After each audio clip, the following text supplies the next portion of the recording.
India versus England first test match में England के spinner Shoaib Bashir को मौका इसलिए नहीं मिला क्योंकि उन्हें वीजा नहीं मिला था। यह खबर निकल कर आई कि इंग्लैंड ने टीम में तो चुन लिया, लेकिन भारत की सरजमी पर पहुंचने के लिए जिस वीजा की रिक्वायरमेंट होती है वो उनके पास नहीं था। हालांकि शोएब बशीर आज काफी खुश होंगे कि भला हुआ वो आए नहीं, क्योंकि जिस तरह से इंडिया ने इंग्लैंड के स्पिनर्स की पिटाई की है उसके बाद कोई भी स्पिनर भारत के सामने खेलने से पहले 4 बार बचना चाहेगा, खासतौर पर वो स्पिनर जिसकी उम्र केवल 20 साल है और पहला इंटरनेशनल मैच खेल रहा है। लेकिन इसके बावजूद स्पिनर शोएब बशीर का भारत ना पहुंचना विवाद की वजह बन गया। 20 साल के स्पिनर को पहली बार इंग्लैंड टीम में चुना गया था, लेकिन वीजा नहीं मिलने की वजह से वो टेस्ट सीरीज से शुरुआती कुछ दौर के लिए बाहर है। बशीर इंग्लिश टीम के साथ यूएई में ट्रेनिंग कर रहे थे और जब टीम के तमाम सदस्य इंडिया पहुंचे तब बशीर को इंग्लैंड वापस लौटना पड़ा। खबर यह निकल कर आई कि वीजा पर स्टैंप नहीं था और इसी वजह से मामला गड़बड़ा गया। अब बशीर जो हैं वो पाकिस्तानी मूल के हैं। दरअसल बशीर के माता पिता जो हैं वो पाकिस्तान में उनकी पैदाइश थी, जन्म पाकिस्तान में था और उनके पुरखे पाकिस्तान में रहते थे। ऐसे में पाकिस्तानी बैकग्राउंड होने की वजह से उनके वीजा को लेकर काफी इश्यूज होने लगे थे। खबर यह भी निकल कर आई कि पाकिस्तान बैकग्राउंड का जब कोई व्यक्ति भी भारत आता है तो अक्सर इसे समस्याओं का सामना करना पड़ता है। जैसे उदाहरण के तौर पर उस्मान ख्वाजा को लेकर शिकायत पहले आ चुकी है कि उस्मान ख्वाजा के साथ भी शिकायतें हुई थी। उससे पहले पाकिस्तान क्रिकेट टीम जब इंडिया रही तब भी ये सारी समस्याएं आई थी और भी कई ऐसे मामले हैं जहां पर ये चीजें देखने को मिली है।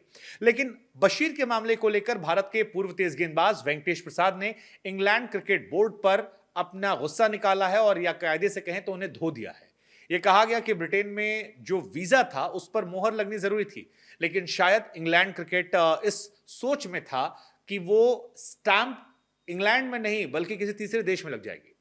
वेंकटेश प्रसाद का कहना है कि बुनियादी चीजों को पालन ना करना, बुनियादी प्रक्रियाओं से बचना और अपने मन में मनगढ़ंत कहानियां बना लेना और उसके बाद दुनिया के सामने रोना धोना, यह अंग्रेजों का एक पुराना तरीका है। लेकिन अपनी गलती का ठीकरा वो भारत पर नहीं फोड़ सकते हैं, जबकि वो जानते थे कि अगर अपने देश में मुहर नहीं लगाई जाएगी तो बशीर खेलने नहीं पहुंच पाएंगे।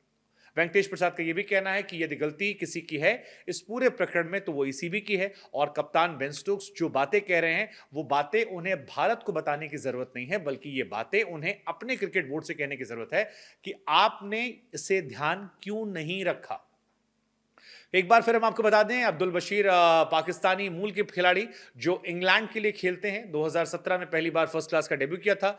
2017 साल की उम्र में डेब्यू किया दरअसल। और एलिस्टर कुक जो कि इंग्लैंड के सर्वश्रेष्ठ टेस्ट क्रिकेट के बल्लेबाजों में से एक हैं, उन्हें परेशान करके और उनका विकेट लेकर नाम कमाया था। हालांकि स्टैट्स में उनके जो स्टैट्स हैं वो इतने आकर्षित करने वाले नहीं हैं जितना उनको लेकर चर्चाएं हो रही थी। और जिस तरह से इंग्लैंड के बाकी स्पिनर्स का हाल पहले टेस्ट मैच में देखने को मिला है, उसके बाद शायद अब्दुल बशीर भी अपने आप को शुक्रिया अदा कर रहे हो कि बेहतर रहा कि वो इंग्लैंड में रहकर अपने साथियों की पिटाई देख रहे थे, क्योंकि अगर ये पिटाई उनके साथ होती तो भविष्य में उनके भी करियर को लेकर सवाल खड़ा होता। हालांकि ब्रेंडन मैकलम और बेन स्टोक्स ने इसको लेकर काफी सारी बातें कही थी और फर्स्ट टेस्ट मैच में जब ये मैच हुआ तो इस मैच में शोएब बशीर दिखाई नहीं पड़े। दूसरा मैच विशाखापट्टनम में है। ऐसा माना जा रहा है कि बशीर इस मैच तक इंडिया पहुंच जाएंगे और खेलेंगे नहीं खेलेंगे इस पर हमारी भी नजर रहेगी, क्योंकि जितनी बातें उनको लेकर हो गई हैं, इन बातों में काफी ज्यादा चर्चा है। क्या ये चर्चा उनकी परफॉर्मेंस को लेकर होगी? क्या ये चर्चा उनके स्टैट्स को लेकर होगी? क्या वो बातें जो उनको लेकर उनके कोच ने कही है कि आंखों पे पट्टी बांध कर भी वो बंदा सही टप्पे पर गेंद डाल देता है, ये वाकई में दिखाई पड़ेगा? या बेसबॉल का बाजा जैसे भारत ने आज बजाया है वैसी ही पिटाई अब्दुल बशीर की भी सेकेंड टेस्ट मैच में दिखाई पड़ेगी अगर वो खेलते हैं?